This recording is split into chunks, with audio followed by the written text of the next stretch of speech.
CMR shopping mall grand opening on 10th September in Miyapur. మనకు తెలుసు రాష్ట్ర సర్కార్ ఒక డిసిషన్ తీసుకుంది.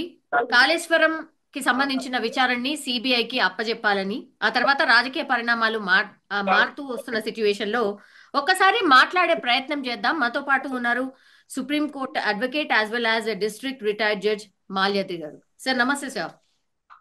నమస్తే అమ్మా. చాలా డేస్ తర్వాత మళ్ళీ ఒక సెన్సేషన్ డిసిషన్ మీద మీతో మాట్లాడడం జరుగుతోంది సార్. సార్ ఏం జరుగుతోంది? కాళేశ్వరం విచారణకు సంబంధించి సిబిఐకి ఇవ్వాలి అంటూ రాష్ట్ర సర్కార్ అయితే ఒక డిసిషన్ తీసుకుంది సార్. నెక్స్ట్ స్టెప్ ఏంటి సార్? ఏముంటుందమ్మా, కాళేశ్వరం ప్రాజెక్టుపై సిబిఐ విచారణ జరపాలని కోరుతూ రాష్ట్ర ప్రభుత్వం ఒక లేఖ రాసింది. ఆ ప్రకటన కూడా చేసింది. అది సోమవారం మనకందరికి తెలిసిన విషయమే. అసెంబ్లీలో కూడా చాలా చర్చ జరిగింది.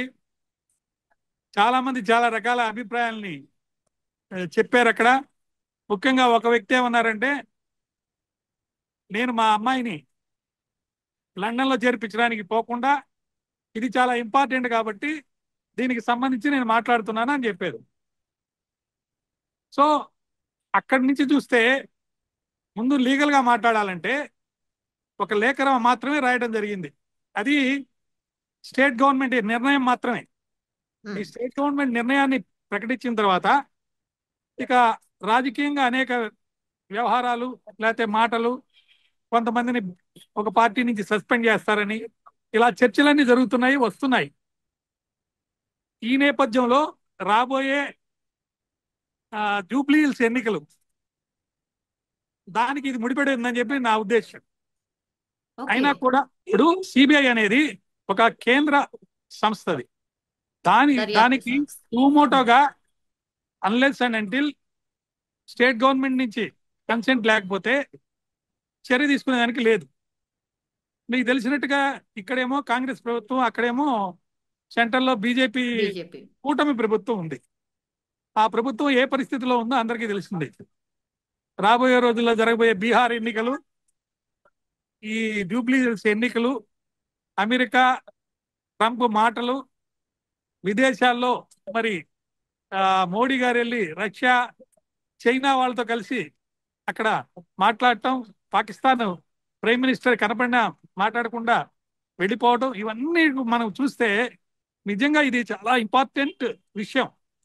సిబిఐ ఎంక్వైరీకి ఇప్పుడు ఆదేశం వస్తుందా రాదా, రాకపోతే ఏంటి? అయితే నాకు తెలిసినంత వరకు ఏ ప్రాతిపదికన మనం ముందుకు వెళ్ళాలి అని చెప్పి ఒక ఫామ్ హౌస్లో చర్చలు జరుగుతున్నాయి. అవును, అలా జరుగుతున్నాయని చెప్పి అనేక ప్రకటనలు వచ్చినాయి. నిజంగా జరుగుతున్నాయో లేదో నాకు తెలియదు, జరుగుతున్నాయో అనుకుందాం. కానీ ఈ రోజు కూడా జరుగుతోంది సార్. నిన్న మిడ్ నైట్ వరకు జరిగాయి, ఈ రోజు కూడా జరుగుతున్నాయి సార్, జరుగుతుంటాయి. నాకు తెలిసి చాలా ప్రముఖులైనటువంటి న్యాయవాదులతోటి మాటలు జరుగుతాయి. ఈ లెటర్ మీద కూడా మరి స్పందించి కోర్టుకు వెళ్ళే అవకాశం కూడా ఉంది. ఎందుకంటే ఆ కమిషన్ ఇచ్చిన రిపోర్టు యొక్క లీగాలిటీనే క్వశ్చన్ చేస్తున్నారు. అది లీగల్గా సస్టైనబుల్లా, దాని మీద బేస్ చేసుకుని ముందుకెళ్ళొచ్చా? ఎందుకంటే గతంలో కూడా మీకు తెలుసు, ఒక కమిషన్ గురించి మధ్యలో ఆయన ఏదో మాట్లాడాడని ఎక్స్ చీఫ్ జస్టిస్ గారు. అదేవిధంగా ఇప్పుడున్న ఈ కమిషన్ లో ఉన్న డొల్లలు లేకపోతే ఇబ్బందులు, వీటి మీద ఖచ్చితంగా ఒక చర్చ జరుగుతుంది. దాని మీద కూడా కోర్టుకు వెళ్తారని నేను అనుకుంటున్నాను. కోర్టుకు వెళ్ళి దీని మీద ఒక స్టే తెస్తే ఇక ఎన్నికలు అయిపోయేదాకా పక్కన పడి ఉంటుంది. ఇది ఒక ఎన్నికలకు ఒక టాపిక్ అవుతుంది. ఓకే, ఇప్పుడు కాసేపటి క్రితమే సార్, ఇప్పుడు పీసీ ఘోష్ కమిషన్ ఆధారంగా కేసీఆర్ అండ్ హరీష్ రావులపై ఎలాంటి చర్యలు తీసుకోవద్దని తెలంగాణ హైకోర్టు కాసేపటి క్రితమే ఆదేశాలు జారీ చేసింది సార్. అవును, నేను చెప్పాను కదమ్మా, నేను అదే చెప్తున్నా. కోర్టుకి వెళ్తారు, కోర్టు మీద చర్యలు తీసుకోవద్దని అంటారు. అది ఎందుకు? ఇవన్నీ ఎలక్షన్స్ ఉన్నాయి కాబట్టి దాని మీద ఒక చర్చ అనమాట. మేము వెళ్ళాము, న్యాయంగా కోర్టుకు వెళ్తే చర్యలు తీసుకోవద్దన్నారు. చూడండి, మేమేం తప్పు చేయలేదు కాబట్టి కోర్టు చర్యలు తీసుకోవద్దన్నారు అని అంటారు వాళ్ళు. లేదు మీరు తప్పు చేశారు, రిపోర్ట్ ఉంది, మీరు సిబిఐకి లేఖ రాసము, ఇదంతా బీజేపీ వాళ్ళు ఆడే నాటకము, లేకపోతే కేంద్ర వాళ్ళు వీళ్ళ చేత ఇట్లా పిటిషన్ వేయించారు. కేంద్ర పాలిత గవర్నమెంట్ ఏది ఉందో ఒక డెసిషన్ తీసుకోవడం లేదు, దానికి కారణం ఏంటంటే వాళ్ళు ప్లస్ ఈ బీఆర్ఎస్ పార్టీ వాళ్ళు ఒకటి అని చెప్పి కాంగ్రెస్ వాళ్ళు అంటారు. లేదు, కాంగ్రెస్ లో ఉన్న ఒక ముఖ్యమంత్రి గారు, బీఆర్ఎస్ లో ఉన్న ఇద్దరు నేతలు పేర్లు మీకు తెలుసు, వాళ్ళ పేర్లు కూడా ఒక మహిళా నాయకులు చెప్పారు. వాళ్ళిద్దరు కూడా ఆయనతో షేరిక్ అయిపోయి ఇటువంటి తీసుకొచ్చారు అని అన్నారు. అది అన్నారని చెప్పి ఆ మీద కూడా చర్యలు తీసుకుంటారు, కొత్త పార్టీ పెట్టబోతున్నారని కూడా కొన్ని పత్రికల్లో వచ్చినాయి. సో రాజకీయంగా ఎలా ఉన్నా కానీ లీగల్ గా చూస్తే మీరన్నట్టు ఇప్పుడు స్టే ఆర్డర్ ఏదైతే ఇచ్చిందో అది కూడా వెకేట్ అయిపోద్ది. స్టే ఆర్డర్ ఎందుకంటే వెకేట్ అవుద్దంటే దానికి కారణం ఉంది. ఏంటంటే ఒక డ్యూ ప్రాసెస్ లో జరిగే ఎంక్వైరీలో ఎప్పుడు కూడా స్టే ఇచ్చేటప్పుడు కోర్టు కొన్ని కన్సిడర్ ఎంక్వైరీ అనేది అవసరమా లేదా, సిబిఐకి అధికారం ఉందా లేదా, ఇవన్నీ చూసేటప్పుడు జనరల్ గా ఇంటర్మ్ ఆర్డర్ స్టే ఎప్పుడైనా ఇస్తే ఏమని ఇస్తారంటే ఎంక్వైరీ నడపండి, ఫైనల్ రిపోర్ట్ ఆపండి, లేకపోతే అరెస్టులు అనేది చేయొద్దు, ఇంతవరకు ఇస్తుంది స్టే. ఇది ఇప్పుడు ఈ రోజు ఇచ్చింది అబ్సల్యూట్ స్టే కనుక అయితే ఖచ్చితంగా దాంట్లో కొన్ని మార్పులు చేర్పులు వస్తాయి. సో ఆ మార్పులు చేర్పులు వస్తాయే డెమోక్రటిక్ గా లీగల్ సెటప్ లో ఆ వచ్చే మార్పులను చూసి మళ్ళీ మనం మాట్లాడుకునే అవకాశం ఉంటుంది. ప్రస్తుతానికైతే వాళ్ళ తీసుకోవద్దని మాత్రమే వచ్చింది. దాంట్లో ఎటువంటి మార్పులు వస్తాయో చూద్దాం. ఇది ఎక్స్పార్టీ ఆర్డర్ అంటే వీళ్ళ మటుకే వెళ్ళి కోర్టుకు వెళ్ళి తెచ్చుకుంది. జనరల్ గా ఈ ఎంక్వైరీస్ దీన్ని బేస్ చేసుకొని ఒక సిబిఐ సంస్థ అధికారికంగా ప్రస్తుతానికి సిబిఐకి ఇంకా కొంత క్రెడెన్షియల్స్ ఉన్నాయి. ఇప్పుడు దాకా వాళ్ళు చేసినటువంటి అనేక దర్యాప్తుల్లో రాజకీయంగా మాట్లాడేదానికంటే లీగల్ గా కూడా కొంచెం సస్టైనబిలిటీ ఉంది, మంచి సంస్థ అని పేరు ఉంది. కాబట్టి జనరల్ గా ఏ కోర్టు అయినా సరే ఎంక్వైరీ కొనసాగించండి అనే చెప్తుంది కానీ ఆపని చెప్పదు. ఒకవేళ ఎంక్వైరీ కొనసాగించేటప్పుడు ఏదైనా ఇబ్బందులు ఎవరికైనా కష్టాలు ఇబ్బందులు వస్తే వాళ్ళు వెళ్ళి అప్రోచ్ అయ్యి మమ్మల్ని ఇట్లా అరెస్ట్ చేయబోతున్నారంటే ఏదైనా ఇంటర్మ్ స్టే ఇస్తే ఇస్తారు. బట్ ఆ స్టేలు కూడా ప్రస్తుతం చూస్తే సుప్రీంకోర్టు యొక్క ప్రిన్సిపల్స్ కానీ తీర్పులు కానీ చూస్తే అన్ని కూడా తీసేస్తున్నారు. ఎందుకంటే ఫెయిర్ అండ్ ట్రాన్స్పరెంట్ గా ఎంక్వైరీ అనేది జరగాలి అంటే ఈ అబ్స్టకల్స్ ఉండకూడదు. ఎంక్వైరీ ఆఫీసర్కి ఆ పర్మిషన్ లేకపోయినా, ఆ పవర్ లేకపోయినా ఎంక్వైరీ చేయలేడు కదా.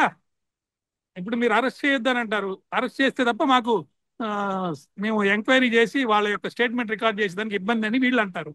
జనరల్ గా వచ్చే ఆర్డర్స్ ఎలా ఉంటాయంటే ఈ సిబిఐ ఎంక్వైరీకి సంబంధించి సుప్రీంకోర్టు ఇన్స్టిట్యూషన్ కే అనుకూలంగా వస్తుంది, అన్లెస్ అండ్ అంటిల్ స్పెసిఫిక్ గా ఏమైనా ఇబ్బందులు కష్టాలు కనుక ఉంటే తప్ప.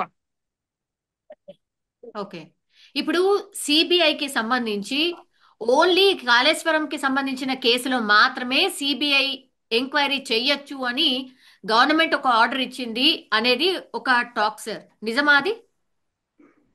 ఓన్లీ ఈ కేసు వరకే గవర్నమెంట్ ఒక నిర్ణయం తీసుకుంది, ఆ నిర్ణయాన్ని బట్టి లేఖ రాస్తారు అంతే. ఇదేమి కోర్టు ఆర్డర్ కాదు ఇది. ఇది గవర్నమెంట్ కి లెజిస్లేటివ్ కి ఒక పవర్ ఉంది. ఏంటి, ఏదైనా ఒక అవినీతి కానీ లేకపోతే ఇబ్బంది ఏదైనా జరిగితే దాని మీద ఒక ఎంక్వైరీ చేసి ఆ ఎంక్వైరీ రిపోర్ట్ బేస్ చేసుకొని ఫర్దర్ డిస్కస్ చేసుకొని దాన్ని మళ్ళీ కూడా అసెంబ్లీలో చర్చించుకొని లీగల్ గా ఈ ప్రస్తుతం ఉన్న గవర్నమెంట్ చాలా పకడ్బందీగా డ్యూ ప్రాసెస్ లో ఉన్న విధంగా వెళ్తుంది. ఇన్ని రోజులైనా కానీ అనఫిషియల్ గా ఏ చర్య తీసుకోలేదు దీనికి సంబంధించి. అఫిషియల్ గా చర్య తీసుకోవడానికి ఏమైతే లీగల్ అబ్స్టికల్స్ ఉంటాయో వాటన్నిటిని తొలగించుకుంటూ వన్ ఆఫ్టర్ అనదర్ చేసుకుంటూ పోయి ఇప్పుడు అసెంబ్లీలో కూడా చర్చ జరిగి వాళ్ళకి ఫెయిర్ ఆపర్చునిటీ ఇచ్చాము. ఇస్తే ఆ ఫెయిర్ ఆపర్చునిటీలో డిస్కషన్ జరిగింది. ఇది మెజారిటీ డెసిషన్, కేవలం కాంగ్రెస్ పార్టీ డెసిషన్ కాదు, ఇది లెజిస్లేచర్ డెసిషన్. కాబట్టి ఖచ్చితంగా సిబిఐ అనేది రావాలి, ఎంక్వైరీ జరపాలనేది ఇక్కడున్న రాష్ట్ర ప్రభుత్వం యొక్క నిర్ణయం. దాన్ని కేంద్రానికంటే సిబిఐకి రాస్తారు. కాబట్టి ఎగైన్ పొలిటికల్ గా చెప్పాలంటే సెంట్రల్ ఇంటర్ఫీర్ అవ్వాలి. అయితే అవుతారా లేదా, ఎందుకంటే ఒక స్టేట్ గవర్నమెంట్ రిక్వెస్ట్ చేసినప్పుడు జనరల్ గా సిబిఐ ఎఫ్ఐఆర్ కడుతుంది. ఎఫ్ఐఆర్ కట్టి ఆ ఎఫ్ఐఆర్ లో ఈ రిపోర్ట్ లో ఎవరైతే తప్పులు చేశారని ఉంటుందో వాళ్ళ మీద ఎఫ్ఐఆర్ కట్టినప్పుడు ఆటోమేటిక్ గా వాళ్ళు ఎవిడెన్స్ కి సంబంధించినటువంటి అంటే స్టేట్మెంట్ రికార్డ్ చేయటము, డాక్యుమెంట్లు సీజ్ చేయటము, డాక్యుమెంట్స్ అంటే వీడియోస్ లేకపోతే అక్కడ జరిగిన నష్టం కూలిపోవటం, ఇవన్నీ కూడా సేకరించి ఒక బేసిస్ వచ్చిన తర్వాత అరెస్టుల పర్వం అనేది ముందుకెళ్తుంది. అరెస్టుల పర్వం ఎలా జరుగుతుంది ఏంటి అని అంటే సిబిఐకి వ్యాస్ట్ పవర్స్ ఉన్నాయి. అంటే కొన్ని తీవ్రమైన క్రిమినల్ చర్యలు తీసుకోవాలని ఉన్న రాష్ట్ర మంత్రివర్గం నిర్ణయం మేరకు నివేదికను శాసనసభలో ప్రవేశపెట్టారు. అది ఇంపార్టెంట్. వాళ్ళు చర్యలు తీసుకోవాలని ఉన్నా కానీ వాళ్ళు ఇల్లీగల్ గా ఏదో అరెస్ట్ చేసేసేయాలి అనే తట్టు అన్డెమోక్రటిక్ గా పోతే మళ్ళీ కోర్టుకి వెళ్తే ఏదో ఒక ఆర్డర్ వస్తుందని అలా చేయకుండా అసెంబ్లీలో పెట్టారు. ఓకే. అసెంబ్లీలో దర్యాప్తు జరిగే దానికోసం ముఖ్యంగా మేడిగడ్డ బ్యారేజీ వైఫల్యానికి ప్లానింగ్, డిజైన్, నాణ్యత తదితర కారణాలను పేర్కొంది. దీంట్లో ఈ అంశాలపై మరింత లోతుగా దర్యాప్తు చేయాల్సిన అవసరాన్ని ఎన్డీఎఫ్ఏ న్యాయ విచారణ కమిషన్ నివేదికలు స్పష్టం చేస్తున్నాయి. అంటే అంతర్రాష్ట్ర అంశాలు కేంద్ర రాష్ట్ర ప్రభుత్వాలకు చెందిన వివిధ శాఖల ప్రమేయం ఉన్నందున అది మెయిన్. ఇప్పుడు చాలా పర్మిషన్స్ ఇచ్చేశారు, అటు సెంట్రల్ వాళ్ళు ఇచ్చారు, ఇటు స్టేట్ వాళ్ళు తీసుకున్నారు. కాబట్టి వాళ్ళని కూడా ఎంక్వైరీ చేయాలంటే స్టేట్ గవర్నమెంట్ పోలీస్ పవర్స్ కంటే సిబిఐకి బాగా ఎక్కువ అవకాశాలు ఉంటాయి. కాబట్టి శాసనసభ కూడా ఆమోదించింది. మనము ఆ లేఖలో రాసినటువంటి విషయాల్ని చూస్తే ఇవన్నిటి కూడా ఇన్వాల్వ్మెంట్, అంటే సెంటర్ ఎవరెవరు పర్మిషన్లు ఇచ్చారు, ఎందుకు ఇచ్చారు, ఆ మోటార్లకు సంబంధించినప్పుడు షబాష్ అని చెప్పి అందరూ పొగిడారు. సో ఈ అన్నిటికీ సంబంధించి ఆ లేఖలో ఉన్నట్లుగా మనకు తెలుస్తుంది. శాసనసభ నిర్ణయాన్ని అమలు చేసే విషయంలో రాష్ట్ర ప్రభుత్వం ఏ మాత్రం ఆలస్యం చేయలేదండి. అది చాలా ఇంపార్టెంట్ థింగ్. ఇలా శాసనసభలో డిస్కషన్ చేశారు, అలా పక్క రోజునే కేంద్ర హోంమంత్రి శాఖకి పంపించేశారు. అంటే సిబిఐ విచారణకు కేంద్ర హోంశాఖ కూడా అంగీకరించాలండి. కేంద్ర హోంశాఖ అంగీకరిస్తేనే కాళేశ్వరం బ్యారేజీలపై దర్యాప్తు మళ్ళీ ప్రారంభమవుతుంది.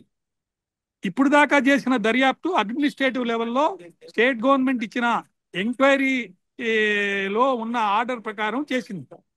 బట్ ఇప్పుడు చేసేది అవినీతి ఎలా జరిగింది, ఎవరు రెస్పాన్సిబుల్, ఎవరు ముద్దాయిలు, ఎవరు నేరస్తులు, వాళ్ళకి ఏ శిక్ష పడాలి, ఏ సెక్షన్లు రావాలని సిబిఐ ఎంక్వైరీ చేస్తుంది.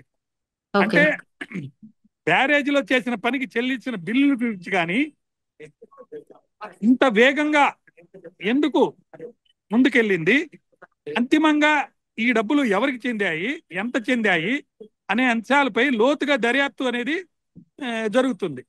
ఓకే, ఫస్ట్ ఎక్కడి నుంచి ఒకవేళ టేకప్ చేస్తే సార్ ఎక్కడి నుంచి స్టార్ట్ చేస్తారు? అంటే అధికారుల నుంచి, దెన్ మంత్రుల నుంచి, ఆ తర్వాత సీఎం వరకు ఎట్లా వెళ్తుంది సార్? అంటే దర్యాప్తు చేయించాలని కమిషన్ సిఫార్సు చేసిందండి. ఆ కమిషన్ చేసిన సిఫార్సు కానీ మనం చూస్తే మేడిగడ్డ బ్యారేజీ 7వ బ్లాక్ ని తిరిగి నిర్మించడంతో పాటు బ్యారేజీ మరమ్మతులు అయ్యే ఖర్చును నిర్మాణ సంస్థే భరించాలని కూడా చెప్పింది. సో అది ఒక పార్ట్. రెండో పార్ట్ ఏంటంటే అన్నారం సంబంధిత పమ్మిందిళ్ళ ఏదో ఊరుందంట, ఆ నిర్మాణాలకు సంబంధించి ఆ సంస్థలకు సైతం ఇదే సిఫార్సు చేసింది. అంటే ఒక విషయం, అప్పుడున్న ముఖ్యమంత్రి మీద లేకపోతే ఇరిగేషన్ శాఖను చూసిన వాళ్ళ మీద చర్యలు తీసుకునే స్వేచ్ఛ, స్వాతంత్రం ప్రభుత్వానికి ఉందండి. అదే రాసింది దీంట్లో రిపోర్ట్లో. అయితే మాజీ మంత్రులు హరీష్ రావు గారు, ఈటెల రాజేందర్ని దీంట్లో తప్పు పడుతూ రాయడం జరిగింది. ఆ తప్పు పట్టినప్పుడు ఐఏఎస్ అధికారులు, ఇంజనీర్ల పైన చర్యలకు కూడా కమిషన్ సిఫార్సు చేసింది. కేవలం రాజకీయ నాయకుల మీదే కాకుండా అడ్మినిస్ట్రేటివ్ సైడ్ ఎవరు పర్మిషన్లు ఇచ్చారు, ఇంజనీర్స్ ఎవరు దీన్ని ఎగ్జిక్యూట్ చేశారు, వీళ్ళందరినీ. అయితే సిబిఐ ఈ పరిస్థితుల్లో రంగంలో దిగితే పరిస్థితి ఏ విధంగా ఉంటుందో అని అధికారులు కూడా ఆందోళన మొదలైంది. వాళ్ళందరూ దేవుడు దండం పెట్టుకున్నారు, బాబు వీళ్ళు గెలుచుంటే పోయి ఉండేది, మాకు ఇబ్బంది లేకుండా వీళ్ళు ఓడిపోయారు, ఇవన్నీ తీసుకొచ్చి మా మీద పెట్టారని. అయితే తెలంగాణ కేసుల విచారణలో సిబిఐకి ఎటువంటి అడ్డంకులు లేవు, పూర్తి స్వేచ్ఛనిచ్చాము అని చెప్పి మీడియాలో రేవంత్ రెడ్డి గారు, ముఖ్యమంత్రి గారు మాట్లాడడం జరిగింది. అవును. అంటే పలు కేసులకు సంబంధించి విచారణ అనుమతులు ఇవ్వటంలో వెంటనే దస్త్రాలు పంపించి సంతకాలు చేసేసాను, నేను ఆమోదం తెలిపాను, ఇది నిరంతరం సాగే సాధారణ ప్రక్రియ అని చెప్పి ఈయన చెప్పడం జరిగింది. ఎవరు? ముఖ్యమంత్రి గారు. అంటే ఒక విధంగా చెప్పాలంటే నా పని నేను చేసేసాను యాజ్ ఏ చీఫ్ మినిస్టర్. అసెంబ్లీలో కూడా చర్చించిన తర్వాత డెమోక్రటిక్ ప్రాసెస్లో వెళ్ళాను. ఇది కేంద్ర హోంశాఖ అంటే మళ్ళీ సెంటర్ వాళ్ళు రాజకీయంగా ఎలాంటి డెసిషన్ తీసుకుంటారు, అక్కడి నుంచి మూమెంట్ లేకుండా. మీకు తెలుసు, గతంలో మనం కవిత విషయంలో మాట్లాడుకున్నాం, కవితను ఎప్పుడు అరెస్ట్ చేశారు? కేవలము ఢిల్లీ ముఖ్యమంత్రిని అరెస్ట్ చేసేదానికి బేస్ కోసంగా అరెస్ట్ చేశారు. అంటే అది ఒక అవును. రాజకీయ చర్య. ఏమైపోయిందో కూడా ఆ కేసు ఎవరు పట్టించుకునేవాళ్ళు లేరు. కానీ అప్పుడు అది రాజకీయంగా అప్పుడున్న సెంట్రల్ గవర్నమెంట్ లో ఉన్న బీజేపీ పార్టీకి అనుకూలమయ్యి ఒక అవినీతిమై పోరాడినటువంటి ముఖ్యమంత్రిని లోపలేయగలిగిన సమర్థత ఈ బీజేపీకి ఉందనుకొని అక్కడ ఎలక్షన్స్ లో వాళ్ళని ఓడించారు. కాబట్టి ఇక్కడ కావాల్సింది ఏంది? కాంగ్రెస్ ఓడించాలి. కాంగ్రెస్ ఓడించాలంటే అది ఎప్పుడు అవసరం అయితే అప్పుడు సిబిఐ కేంద్ర హోంశాఖ అంగీకారం తెలుపుతుంది. అచ్చా, ఓకే. అప్పటి వరకు సిబిఐ ఎంక్వైరీ వేసినప్పటికీ కూడా ముందుకు సాగే పరిస్థితి లేదంటారా సార్? అంతేనా ఎక్కడుందమ్మా రాజకీయంగా? ఎక్కడుంది? ఇక్కడేమో జూబ్లీ హిల్స్ ఎన్నికలు ఉన్నాయి, అక్కడేమో సార్? బీహార్ ఎన్నికలు ఉన్నాయి. బీహార్ ఎన్నికల్లో ఈసీ ఏ విధంగా ఆ, కార్యక్రమాలు లేకపోతే చర్యలు చేపట్టినాయో అందరికీ తెలిసిందే. రాహుల్ గాంధీ ఏమన్నాడు? హైడ్రోజన్ బాంబు మొన్న పేల్చాను, ఇప్పుడు మళ్ళీ ఇంకో బాంబు పేల్చబోతున్నాను అని అంటున్నాడు. అవును. ఈ పరిస్థితుల్లో ఇది కూడా రాహుల్ గాంధీ ఏదైతే బాంబు పేల్చున్నాడో దాంట్లో ఆ, ముందు అనమాట, అంటే ఇంట్రడక్షన్ బాంబు ఇది. కాంగ్రెస్ చేసిన ఇంట్రడక్షన్ బాంబు అని చెప్పొచ్చు. ఓకే. ఇప్పుడు యా. వాళ్ళు ఒకటే అడుగుతున్నారు, కాంగ్రెస్ పార్టీ కానీ లేకపోతే లెజిస్లేచర్ నుంచి ఈ లెటర్ పోయిన తర్వాత ఏ అవరాధాలు లేవు, చేసేయండి, అరెస్ట్ చేయండి, అవును. ఎంక్వైరీ మీ మీద బాధ్యత ఉందని చెప్పి రేపటి నుంచి తెలంగాణలో అన్ని పార్టీలోళ్ళు, అంటే బీజేపీ అన్ని పార్టీలోళ్ళు ఇదే మాట్లాడుతూ ఉంటారు. నిజంగా ఒక సాధారణంగా రకంగా చెప్పాలంటే ఇరకాటంలో పెట్టినట్టేనా సార్ కేంద్రాన్ని అనుకోండి, అక్కడ ఉన్నటువంటి బీజేపీ పార్టీని? ఇది రాజకీయంగా అయితే వాళ్ళని ఇరకాటంలో పెట్టినట్టే.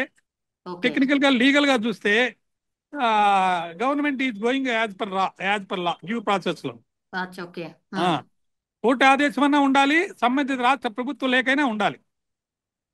ఓకే. ఇప్పుడు ప్రభుత్వం లేక వచ్చేసింది కోర్టు ఆదేశం కంటే ముందల. అంటే కోర్టు ఆదేశం కంటే ముందు ప్రభుత్వం బంద్ చేసినట్టే కదమ్మా. So yes sir.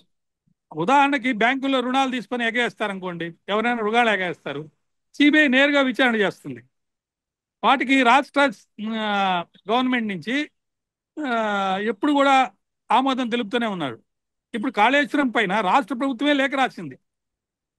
అలా లేఖ రాసిందంటే రాష్ట్ర ప్రభుత్వం యొక్క నిజాయితీ అని కానీ, లేకపోతే నిష్కలంకతను కానీ, ట్రాన్స్పరెన్సీని కానీ, అకౌంటబిలిటీ కానీ, ఇవన్నీ మాకు చక్కగా ఉంది, మేము చేసామని రేపు ఎన్నికల్లో చెప్పుకుంటారు, ఇక్కడ చెప్పుకుంటారు, బీహార్లో చెప్పుకుంటారు.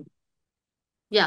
ఇప్పుడు నిజం చెప్పాలంటే సార్, సిబిఐ ఎంట్రీ కావాలి అంటే, ఒక రాష్ట్రంలోకి రావాలి అని అంటే what is the procedure sir generally? Generally అమ్మా, సిబిఐకి సుమోటో ఒక స్టేట్ లో ఎంటర్ అయ్యేదానికి అవకాశం లేదు. ఓకే. మన రాష్ట్రంలో 16 స్టేట్స్ అనుకుంటాను వాళ్ళు కన్సెంట్ ఇచ్చారు, మా రాష్ట్రంలోకి సిబిఐ ఎంటర్ కావచ్చు, ఎంక్వైరీలు జరపచ్చు అని. కానీ ఒక కోర్టు ఆదేశం కానీ మీరు ఎంక్వైరీ చెయ్యండి అని, లేదా ఆ రాష్ట్ర ప్రభుత్వం నుంచి ఒక లేఖ వెళ్ళాలి, వెళ్తేనే సిబిఐ ఎంక్వైరీ చేస్తుంది. జనరల్ గా సుమోటో కొన్ని నేరాల్లో సుమోటో కూడా చేస్తుంది, బట్ అప్పుడు రాష్ట్ర ప్రభుత్వం అడ్డుపడితే మళ్ళీ చాలా ఇబ్బంది అవుతుంది అనమాట. So consent of the state government is required, because law and order issue అనేది స్టేట్ గవర్నమెంట్ యొక్క ప్రెరగేటివ్ లో ఉంది. మనకు state list, central list, concurrent list అని ఉంటాయి కాన్స్టిట్యూషన్ లో. లా అండ్ ఆర్డర్ అనేది స్టేట్ లిస్టు. సో ఎక్స్క్లూజివ్ గా స్టేట్ బాధ్యత, రాష్ట్ర ప్రభుత్వ బాధ్యత. ఏదో ఎమర్జెన్సీ వచ్చి ఎమర్జెన్సీ పెట్టి ఇక్కడ ప్రభుత్వాన్ని సస్పెండ్ చేసి అలాంటివి వచ్చినప్పుడు మళ్ళీ సెంటర్ ఇంటర్ఫీర్ అవుతుంది. కాబట్టి ఇక్కడ ప్రభుత్వం అనేది ఇందాక చెప్పిన విధంగా డెమోక్రటిక్ ప్రాసెస్ లో ఎక్కడ ఎవరు ఏం మాట్లాడడానికి అవకాశం లేకుండా హైడ్రోజన్ బాంబు ముందు ఒక బాంబు పేలుస్తూ, ఇదిగో నా ముఖ్యమంత్రిత్వాన్ని క్వశ్చన్ చేసే వాళ్ళకి ఇది ఒక ఆన్సర్, 2 బీజేపీ వాళ్ళకి ఇది ఒక ఆన్సర్, లాయల్టీ టు కాంగ్రెస్ కి ఇది ఒక ఆన్సర్.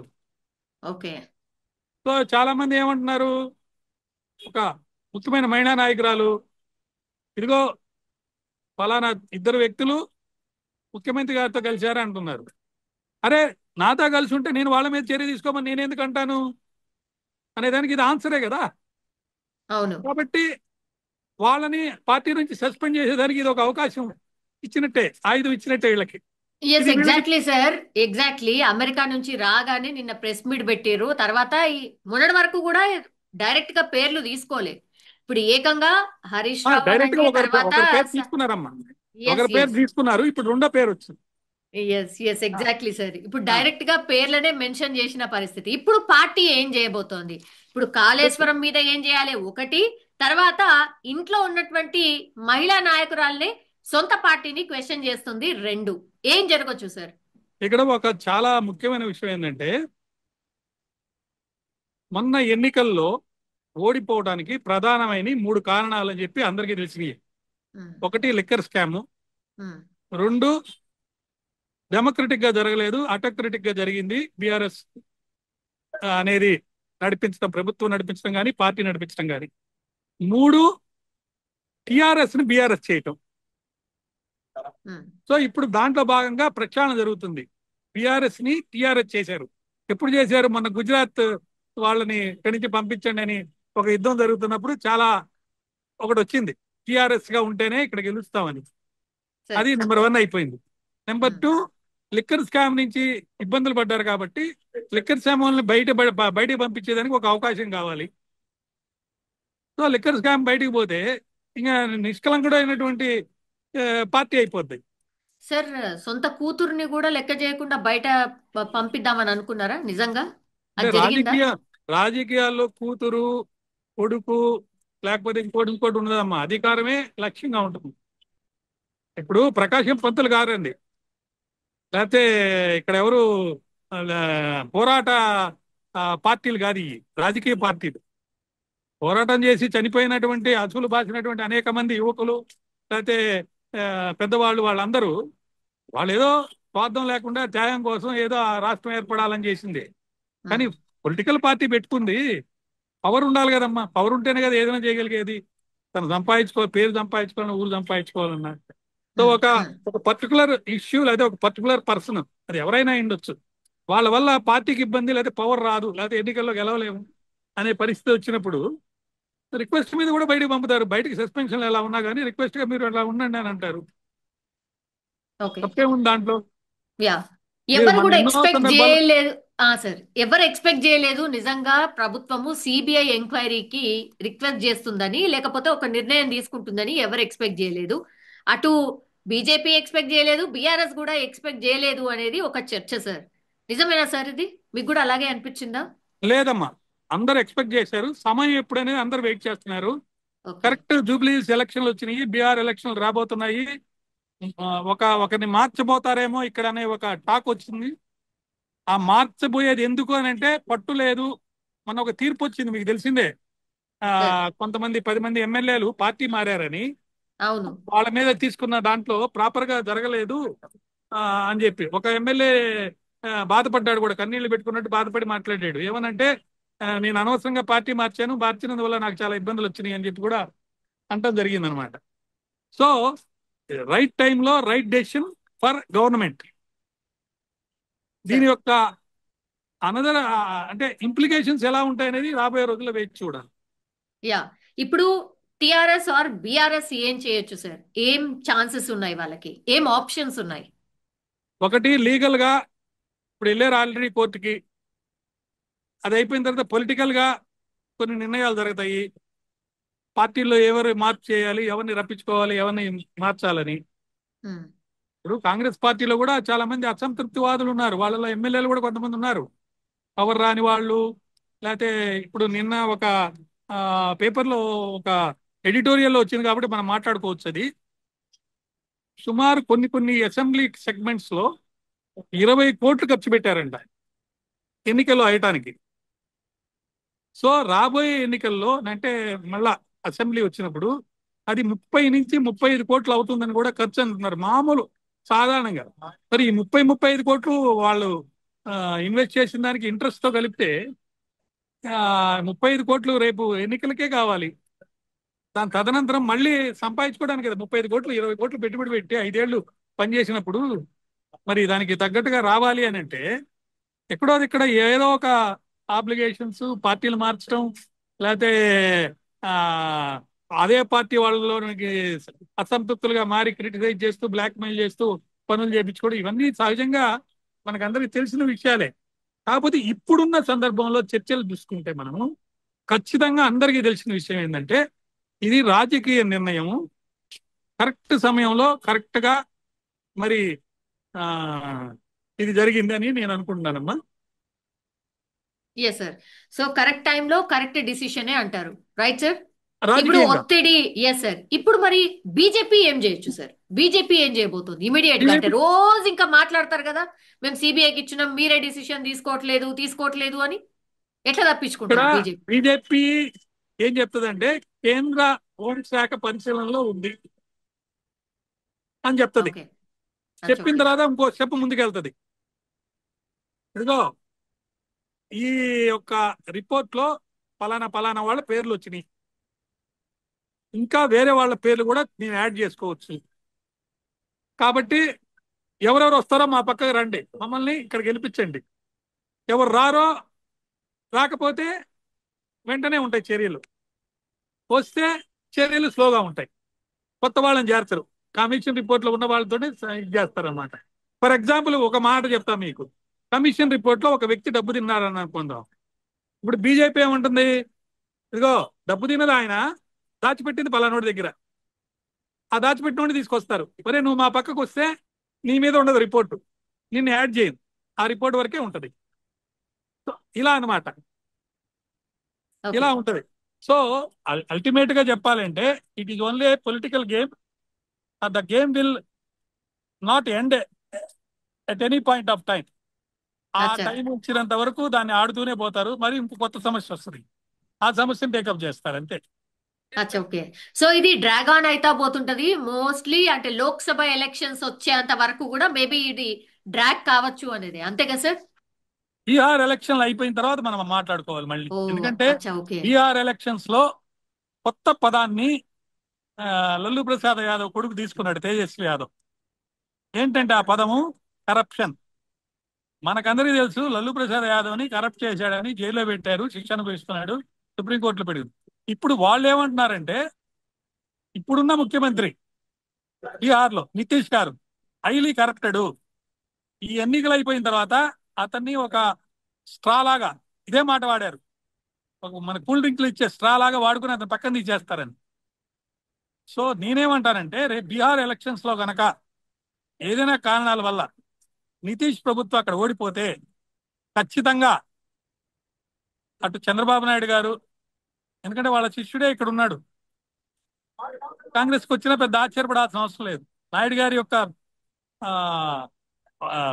ప్రీవియస్ రికార్డు చూస్తే ఎప్పుడు ఏది అవసరం అయితే మామనే కాదన్నాడు. ఇప్పుడు బీజేపీ మోడీ ఎంత లెక్క, తన సొంత మామని కాదని పార్టీ నుంచి బయటకు వచ్చినోడు. రేపు నితీష్ అక్కడ గవర్నమెంట్ ఓడిపోతే నితీష్ తాలూకు ఎంపీలు కనుక సపోర్ట్ లేకపోతే రెండు వీటి మీద నడుస్తున్నాడు, స్ట్రక్చర్స్ మీద. ఎవరు? మన మోడీ గారు. సో ఒకటి నితీష్, రెండు చంద్రబాబు నాయుడు గారు. సో నితీష్ ఓడిపోతే పరిస్థితి ఏంది? అక్కడ పోయినట్టే, ఒక చెయ్యి కుంటుపడినట్టే. ఎటు అమెరికాలో ట్రంప్ కి మోడీ మీద చాలా ద్వేషం ఉంది. 4 రోజుల నుంచి ట్రంప్ ఫోన్ చేస్తుంటే మోడీ గారు మాట్లాడటం లేదు. అవును. కారణాలు 2 చెప్తున్నారు. ఒకటి, ట్రంప్ మాట్లాడితే ట్రంప్ దీన్ని వ్యక్తీకరించి అంటే వేరే విధంగా మార్చేసి మీనింగ్ ఏదో చెప్తాడు, దానివల్ల మోడీకి ఇబ్బంది వస్తుంది. మాట్లాడకపోతే మోడీ పవర్ఫుల్ అని అంటారు అనేది ఒకటి. 2 రోజుల క్రితం మోడీ గారు కొత్తగా గాంధీజీ గారి పేరు ఎత్తి స్వదేశీ అంటున్నారు. నిన్న అవును. మొన్నటి దాకా ఎవరు గాంధీజీ గారిని తిట్టారో, ఎవరు గాడ్సే అని పొగిడారో, ఆ సంస్థ యొక్క మద్దతు ఎవరికి ఉందో అందరికీ తెలిసిన విషయమే. ఇప్పుడు గాంధీజీ గారు ఎక్కడి నుంచి వచ్చారండి? నేను చైర్మన్ ఫర్ రాబోయే అక్టోబర్ 10లో జరగబోయే 1,00,000 విగ్రహాల ప్రదర్శనకి నేను చైర్మన్ గా ఎన్నుకున్నారు. సో ఇప్పుడు సార్. గాంధీజీని రాజకీయం చేయొద్దని నేను అందరికీ మనవి చేస్తున్నాను. ఆయన సూత్రాలు వేరు. ఆయన దేశం కోసం ప్రాణాలను సైతం త్యాగం చేసి తను అర్పించుకున్నాడు. కానీ ఆ స్వాతంత్ర ఫలాలు మనకు అందటం లేదు. ఈ అవినీతి బస్టు పట్టిపోయింది. దీని మీద పాదయాత్రలు కూడా చేయబోతున్నాం మేము. కాబట్టి ఓకే. రాజకీయాల కోసం ఏదంటే అది వాడుకునే ఒక సిద్ధాంతాన్ని పక్కన పెట్టి, పవర్కి రావడానికి ఏదంటే అది వాడుకునే సిద్ధాంతాన్ని పక్కన పెట్టి, ఎవరైతే అవినీతి చేశారో వాళ్ళ ఇంజనీర్లు కానీ, అధికారులు కానీ, రాష్ట్ర ప్రభుత్వంలో వాళ్ళు కానీ, లేకపోతే రాజకీయ నాయకులు కానీ, ఎవరైనా సరే వాళ్ళని పట్టుకోవాలి. అదే నా యొక్క రిక్వెస్ట్ పట్టుకొని వాళ్ళకి శిక్షలు పడాలి. ఆ డబ్బు మళ్ళీ స్టేట్ ఎక్స్చేర్కి రావాలి. ఆ స్టేట్ ఎక్స్చేర్కి వచ్చి ఆ డబ్బుతోటి మళ్ళీ కొత్త మరొక ప్రాజెక్ట్ కట్టి మంచినీళ్ళు మనకందరికీ రావాలి. ఇది మన కోరిక, మన విధానం. కానీ అట్లాంటి పరిస్థితులు ఇప్పుడైతే లేవు. ఈ రాజకీయాలు ఇలాగే కొనసాగే పరిస్థితి ఉంది. మీకు తెలుసు మూసీ విషయంలో ఏం జరుగుతుంది, హైడ్రా విషయంలో ఏం జరుగుతుంది, లేదా అమెరికాలో నుంచి 150% ట్యాక్స్ విషయంలో జరుగుతుంది. ఎక్కడ చూసినా అవినీతి, ఎక్కడ చూసినా వాళ్ళు అధికారంలో వచ్చేదాని కోసం పోరాటమే జరుగుతుంది. Yes sir. Sir thank you sir, thank you so much Malyadi గారు. యాక్చువల్లీ అంటే అసలు ఏం జరుగుతోంది రాజకీయంగా కావచ్చు, ఈ కేసులో ఏం జరగచ్చు అనేది క్లియర్ కట్ గా చాలా డౌట్స్ ని క్లియర్ చేశారు sir. Thank you sir, thank you so much. Me doubts clear కాదండి. ఇప్పుడు ప్రపంచంలో ఉన్న ప్రతి తెలుగువాడు దీన్ని చూడబోతున్నాడు, మీ వీడియో చూడబోతున్నాడు. మీ ఐ డ్రీమ్స్ ప్రేక్షకులకి నా మనం ఏంటంటే, మీలాంటి ఐ డ్రీమ్ ద్వారా ఇంత చక్కటి నిష్పాక్షిపతంగా ఇంటర్వ్యూస్ చేసి, ఆ ఇంటర్వ్యూ ద్వారా అందరికీ అన్ని విషయాలు ఫుల్గా తెలిసేందుకోసం ఎటువంటి మ్యానిపులేషన్స్ లేకుండా చేస్తున్నారు. దీనివల్ల అందరికీ విషయాలు తెలుస్తాయి కాబట్టి, వాళ్ళ ఒత్తిడి ఉంటుంది కాబట్టి, ఖచ్చితంగా రేపు లేదు ఎల్లుండి లోపల కేంద్ర హోంశాఖ తగు ఉత్తర్వులు ఇస్తుందని చెప్పి నేను భావిస్తున్నాను.